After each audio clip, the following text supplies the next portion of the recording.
Mr. President, I truly believe that with all the challenges that we have in the Middle East, that I finally see somebody that can take us across the finish line to bring stability, peace, and prosperity to all of us in the region. And it is, I think, our collective responsibility in the Middle East to continue to work with you, to support you, to achieve those lofty goals. So I'm very delighted to be here. And as you said, sir, we've got some very interesting discussions ahead of us. Very good.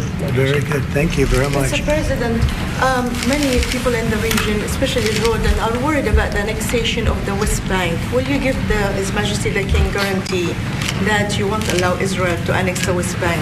And how are you going to I think that's going to work out very well. That's not really what we're talking about today. I think that's something that's going to work out automatically, and it's in good shape.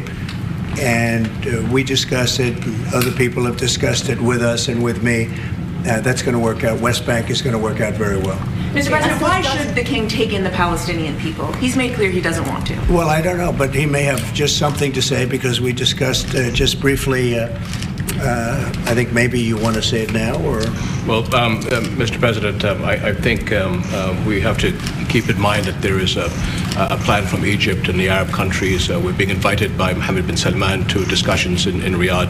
I think the point is how do we make this work in a way that is good for everybody? Right. Obviously, we have to look at the best interests of the United States, of the people in the region, especially to my people of Jordan. And we're going to have some interesting discussions today. I think one of the things that we can do right away is take 2,000 children that are either cancer children or in a very ill state to Jordan as quickly as possible, and then wait for, I think, the Egyptians to present their plan on how we can work with the president to work on the Gaza challenges. So you're I want to tell you, excuse me, wait, just please. I didn't know that, what you just said, 2,000 children with cancer or other problems, and that's really a beautiful gesture. That's really good, and we appreciate it. And we'll be working on the rest with Egypt. I think you're going to see some great progress. I think with Jordan, you're going to see some great progress. There's 3 of us, and we'll have some others helping, and we're going to have some others at a very high level helping, and the whole thing will come. It's not a complex thing to do.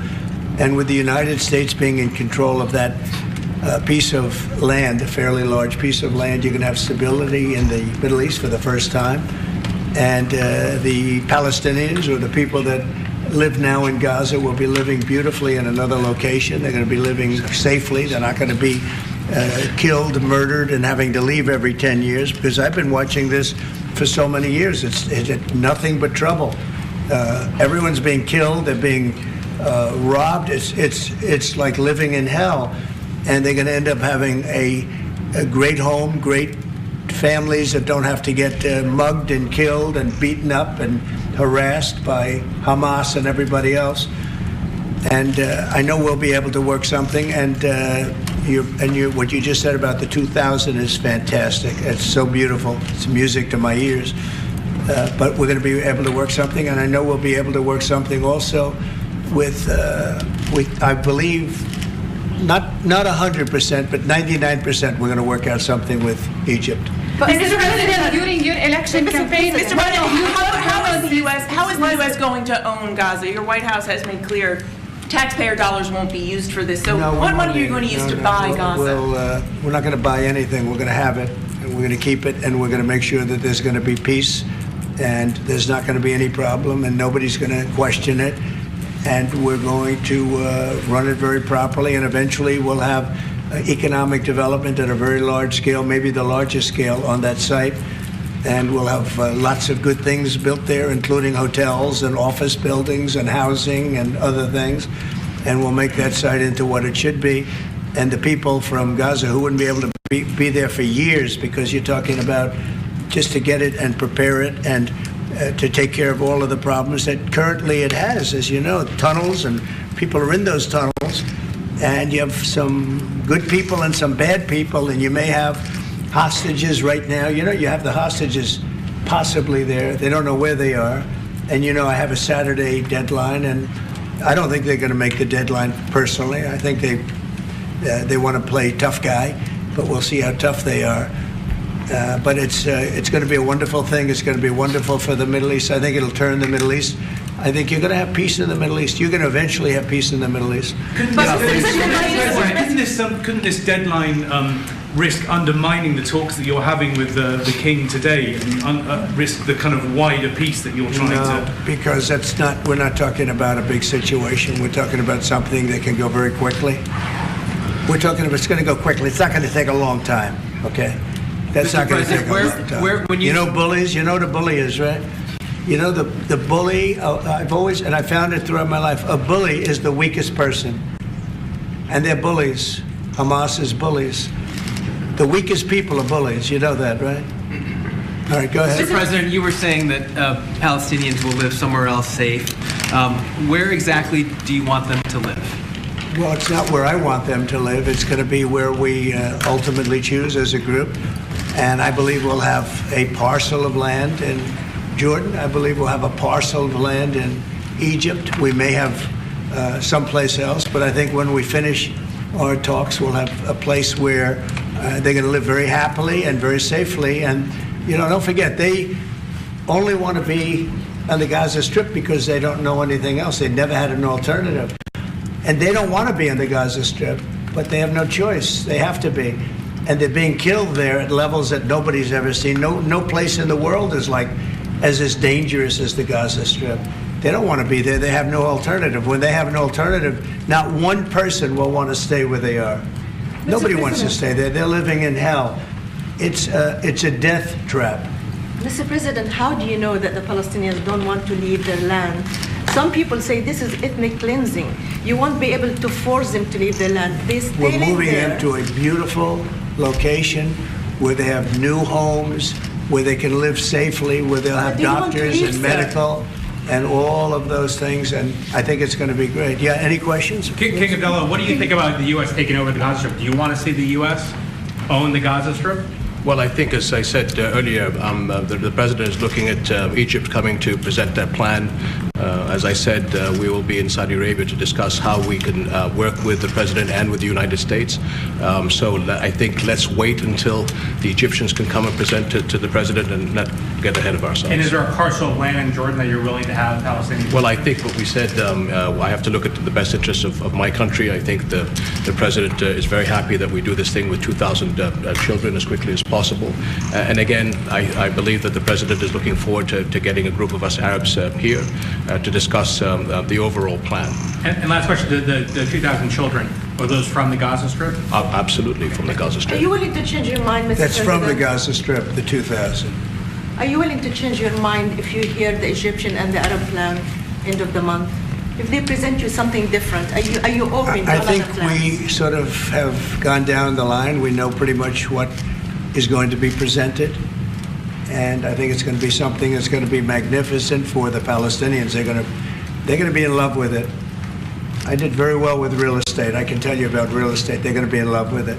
But Mr. President, doesn't concern you that moving 2 million people from there? It's a very small number of people relative to other things that have taken place over the decades and centuries. It's a very small number of people. And they're living a terrible life. Look at the way they're living now. Nobody's living like that in the entire world. They're living under buildings that are mostly fallen down and will continue to fall down. And they're living under. People are being killed every day. The conditions are horrible. There are no conditions anywhere in the world that are worse than the Gaza Strip right now. But don't you have concern that you can destabilize Jordan and You said all Egypt? hell will break out if all the hostages are not released on Saturday. What did you mean by that? And are you encouraging Netanyahu to walk away from this deal? Have you talked about this with him? So I've looked at at the condition of people coming out of the hostage situation, and it's horrible. I looked at the before and after yesterday. 3 young men.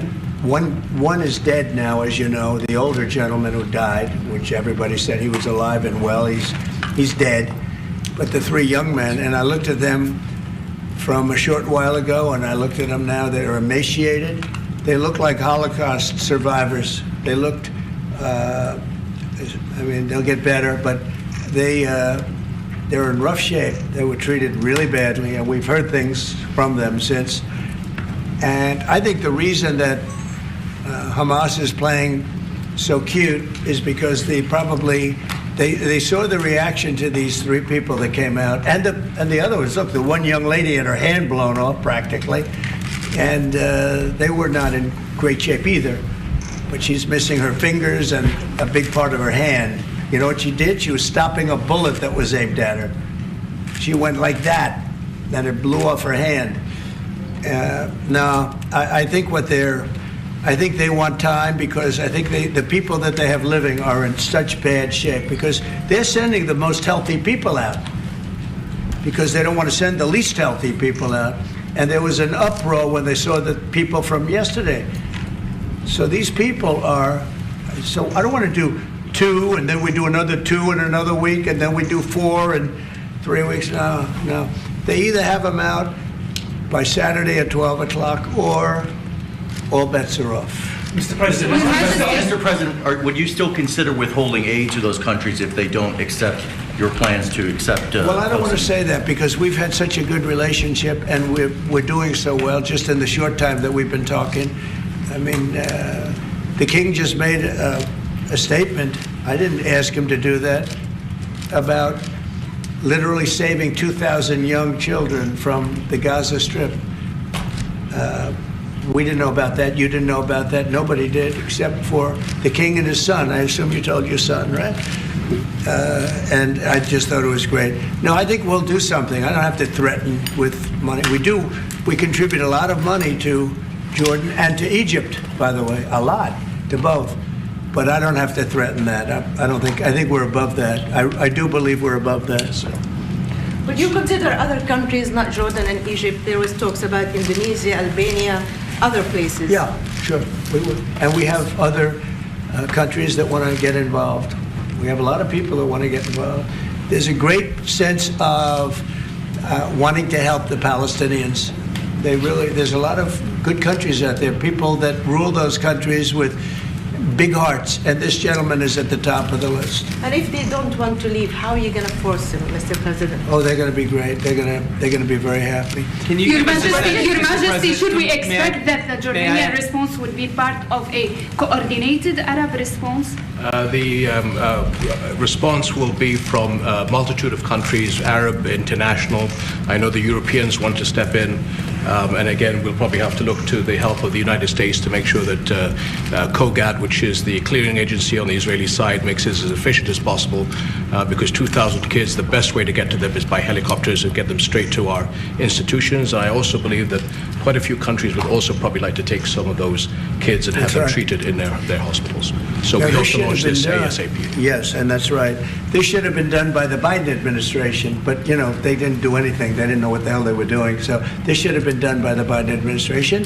This should have never happened, because October 7th would have never happened. If I were president, zero chance of happening. You wouldn't have had that whole mess where the Middle East got blown up, and you wouldn't have had Ukraine and Russia fighting. That would have never happened. And by the way, we're making good progress there, I think. I really think we're making some very good progress. Mr. President, you've said before that the U.S. would buy Gaza, and today you just said we're not going to buy Gaza. We're not going to have to buy. We're going to have Gaza. We don't have to buy. There's nothing to buy. We will have Gaza. What does that mean? No reason to buy. There is nothing to buy. It's Gaza. It's a war-torn area. We're going to take it. We're going to hold it. We're going to cherish it. We're going to get it going eventually, where a lot of jobs are going to be created for the people in the Middle East. It's going to be for the people in the Middle East, but I think it could be a diamond. It could be an absolute tremendous asset for the Middle East. And you're going to have peace. It's going to bring peace in the Middle East. Gaza, the way it is right now, every 10 years you're going to have the same thing happening. I've watched it so long, all the death and destruction of Gaza. The civilization's been wiped out in Gaza. No, it's going to be a tremendous thing. It's fronting on the sea. It's going to be a great economic development job. It's going to put people to work, a lot of people to work. And those people are all going to be from the Middle East. And just to follow up with one on that for King Abdullah, can you clarify again, sir, how do you feel about the U.S. taking Gaza, as the president said? Well, again, this is something that we, as Arabs, will be coming to to the United States was something that we're going to talk about later to discuss all these options. And Mr. President, take it under what authority? It is sovereign territory. Under the U.S. authority. And Mr. President, would you seek to personally develop property in Gaza after this happens? No. I've had a great career in real estate. Mr. President, You know, when you've done what I've done in the last number of years, including the 4 years that we should have been doing something else, frankly, because people see that now for sure. But when you've done what I've done, you can just do more good for people when you're president. When you're president, we can do things. This is all things that should have been done, but actually things that shouldn't have had to be done. Gaza, absolutely, it would have been so great if the Biden administration would have started this. But actually, in all fairness to them, they should have never let it happen. It did happen. And because of the fact that they let this happen, this catastrophe of October 7th, something like this becomes practical and very real, meaning the development and all of the things that I've talked about with respect to the Gaza Strip. If you didn't have the October 7th catastrophe, and it was a horrible catastrophe, then probably you wouldn't be talking about that. But the only thing I can say is this is going to bring stability and peace to the Middle East. And ultimately, when it's developed, which will be in quite a while from now, because we want to let things calm down. But when it's developed, it's going to bring tremendous numbers of jobs to the Middle East, including the people of your country. So what if it does not bring peace to the Middle East? There are many Palestinians, even though you say that everything is going to be beautiful, everything is going to be lovely, they're not going to want to go back. There are going to be people who want to go back and feel like that it is their right to do that. You haven't said, will there be any type of repercussions or anything that happens? We don't think that's going to happen. We think people are going to be very happy, thrilled. A lot of those people that you're talking about are going to end up maybe living there and maybe working there, but it'll be in a different form. We have had tremendous support for this project, and we think the biggest asset of the project is going to bring peace ultimately to the Middle East. All right. Mr. President, one last question. Go ahead, behind you. And you've asked enough. Mr. President, one of your promises on the campaign trail is to bring peace to the Middle East. It was a promise to your Arab voters here. The Arab voters in the United States oppose this. What do you say to that? Well, you know, if you look at Michigan, where we have a large Arab population, as you know, I was just telling the king that we won. As you know, I won the Arab population. Now, when I started off, I wasn't leading, and when I finished, a few months later, we started campaigning in Michigan.